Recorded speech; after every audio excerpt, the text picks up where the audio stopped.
Dragones y Democracia, un podcast donde exploraremos los conflictos globales de de distintas miradas, de la parte social, desde la parte de los derechos humanos, desde la parte económica y más que todo en la historia.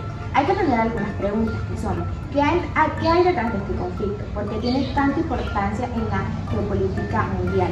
¿Qué consecuencias podría traer para la humanidad en un futuro? Y lo más importante, ¿qué papel juega entre los derechos humanos y la ciudadanía global de todo esto? Hoy nos acompañan algunos expertos, tales como Juliana, Eliel, Nicole y Antonella. Cada uno son distintos expertos. Juliana en la parte histórica, Nicole en la parte de los derechos humanos, Antonella en la parte de la geopolítica y Eliel. Hoy vamos a hablar acerca de un tema que ha estado en el centro del debate internacional durante décadas, el conflicto entre China y Taiwán. Más allá de lo que muchos creen, no se trata únicamente de una disputa territorial. Junto a mí hay algunos expertos que se irán presentando poco a poco. Hola, soy Juliana Roncero, historiadora y fanática del conflicto entre China y Taiwán. Mi nombre es El Pacheco y yo soy analista geopolítico y cultural.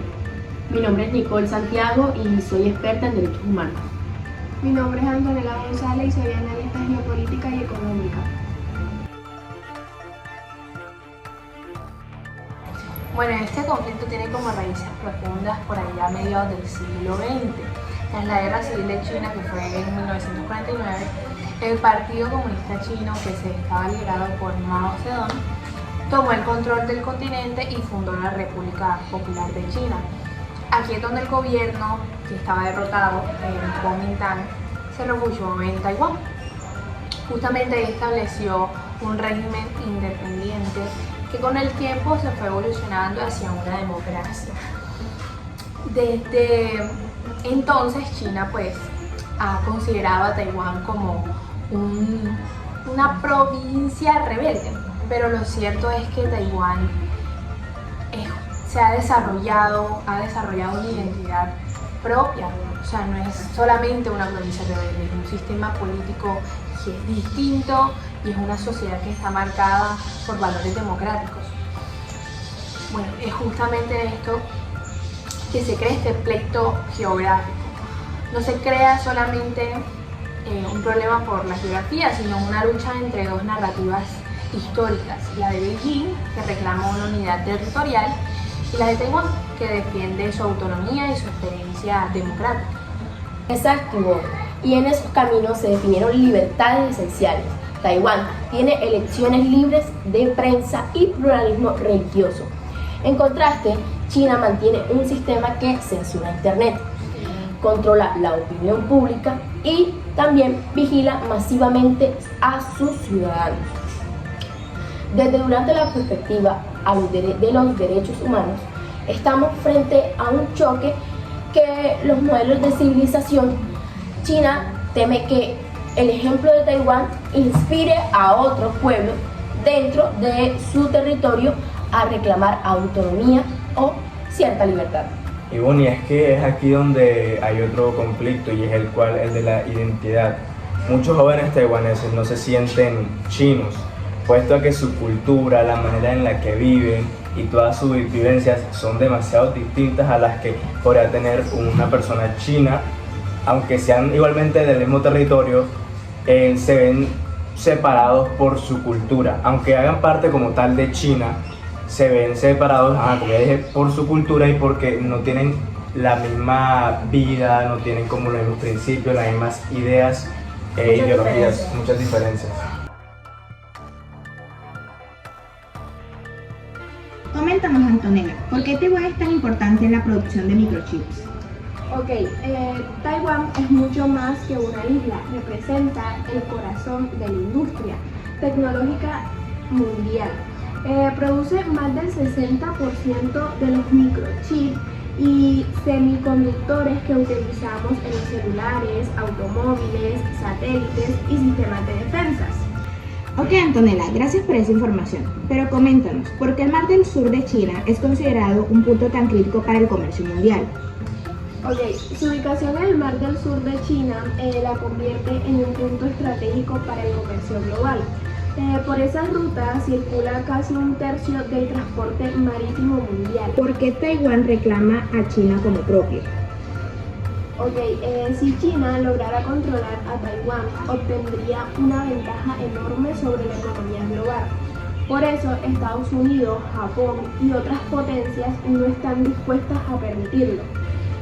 Este conflicto no es solo territorial, es un pulso entre bloques de poder, democracias liberales frente al autoritarismo centrado en Beijing. Juliana, coméntame qué significa exactamente para China la idea de reunificación total. Bueno, China también construye una narrativa nacionalista y la reunificación total es como un objetivo histórico para ellos. Si se permitiera la independencia formal en Taiwán, pues sería visto como una humillación, además de un precedente peligroso para otras regiones como lo son el Tíbet o Xinjiang. Y lo vimos en Hong Kong. Allí, bajo la promesa de un país, dos sistemas, se restringieron libertades, se censuró la prensa y se reprimieron protestas. Para los taiwaneses, esa experiencia es una advertencia. Si aceptan la reunificación, perderían una gran parte de lo que hoy hace los días libres. Entonces no solamente estamos hablando de economía y territorio, estamos hablando de una supervivencia política y cultural. Exacto.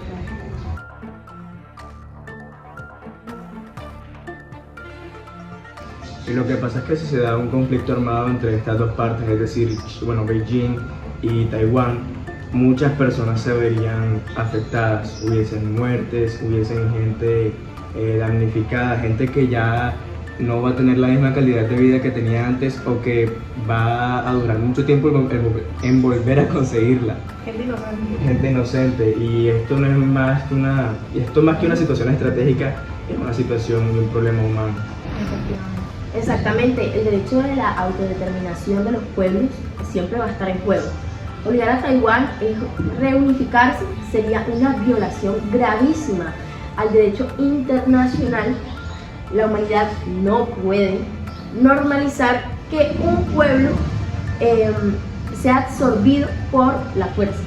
Ok, Juliana, ¿y qué nos puedes comentar de cómo es posible que un país tan avanzado tecnológicamente como Taiwán tenga tan poca representación internacional?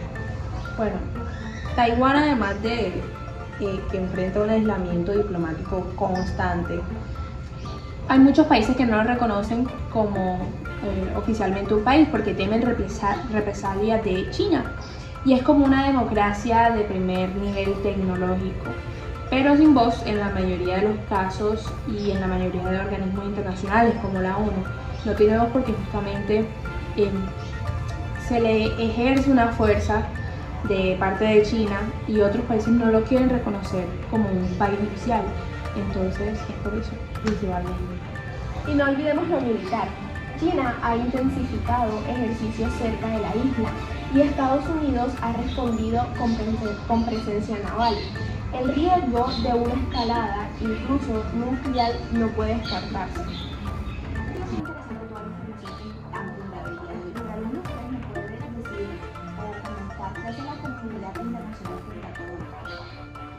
Estados Unidos mantiene la llamada ambigüedad estratégica. No reconoce oficialmente a Taiwán como Estado, pero lo arma y lo respalda diplomáticamente y ha dejado claro que podría intervenir en caso de invasión.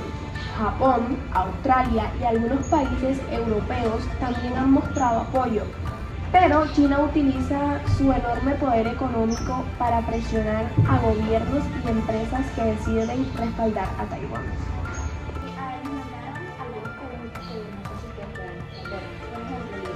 ¿Qué acciones concretas puede tomar la ciudadanía global para no quedarse diferente ante el caso de Taiwán? Es que, como ya dije, la ciudadanía global, los trabajadores, los consumidores, las organizaciones pequeñas, tanto las pequeñas como las grandes, tenemos que tomar acción y luchar por nuestros derechos, por lo que nosotros creemos justos, porque lo que hacemos ahora, nuestras acciones que estamos tomando hoy en día, tienen mucho que ver con la sociedad que vamos a dejarle a nuestros hijos el próximo siglo o los próximos años. Y siento que no le estamos dando tanta importancia a esto y debemos afrontar. Es muy importante de lo que nos está hablando, pero Juliana, dinos tú, ¿qué ejemplos históricos muestran las consecuencias de ignorar las primeras señales de acción? La historia nos ha enseñado que ignorar las primeras elecciones solamente termina creando guerras mucho más terribles que las anteriores. Y es justamente la memoria histórica lo que nos busca enseñar a no repetir las guerras y mucho menos crear peores que las que ya ocurrieron. Entonces debemos aprender de eso. Uno debe conocer su historia para evitar repetirla. Entonces, Y Antonella, por ejemplo, ¿tú qué nos podrías comentar? ¿Cómo se puede lograr que la diplomacia y los acuerdos multilaterales realmente tengan peso en un conflicto tan tenso como el de Taiwán y China? La salida siempre debe buscar el diálogo, la diplomacia y los acuerdos multilaterales. Apostar por la paz, no por la impunidad, es la mayor forma de responsabilidad global. Ok, Nicole, ¿y tú qué les podrías comentar o decirnos de qué manera las organizaciones de derechos humanos pueden mantener su independencia y no ceder frente a las presiones de grandes potencias como China? Bueno, podemos decir que los organizadores de los derechos humanos siempre deben ser firmes, proteger activistas, periodistas y comunidades, presionar organismos internacionales para que no cedan ante leyes. Los derechos fundamentales no son negociables. Por esta conversación tan enriquecedora. Negativo. Hemos explorado el conflicto China y Taiwán, desde la historia, la geopolítica, los derechos humanos y la ciudadanía global. Lo que pase allí no es un asunto lejano, nos afecta como comunidad, porque como se amenaza la libertad de un pueblo, se pone en juego la dignidad del mundo entero. Esto fue lo que hablamos en este podcast Entre Dragones y Democracias. Gracias por escucharnos, nos encontramos en un próximo episodio.